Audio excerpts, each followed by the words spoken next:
रात्रीचे 2:45 झालेत, 2:45. आणि आम्ही इथे लोक बसलोय बाहेर, 4 जण भूत. पाऊस पडणार आहे याची वाट बघण्यासाठी. वेदर ॲपने सांगितले 3 वाजता पाऊस पडणार आहे आणि आम्ही वाट बघतोय.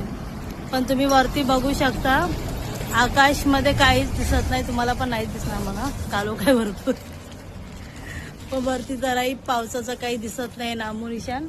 आणि तरी आम्ही होप वरती आहेत की 3 वाजता पाऊस पडेल आणि आम्ही भिजू थोडं तरी, म्हणून आम्ही जागरण करत बसलोय. अशी आम्ही पागल माणसं, काय करायचं. तुम्ही लोक पण अशी वाट बघतात का पावसाची? या बघा, ह्या नुसता टाइम मोजतायत. कधी 3 वाजता पावसात भिजते. ह्यांनीच आम्हाला सांगितलं पडणार आहे म्हणून आम्ही वाट बघत बसलोय. पण काय माहिती आता 3ला किती मिनिटं बाकी आहेत. 47 झाले, अजून 13 मिनिटं. बापरे, झोप.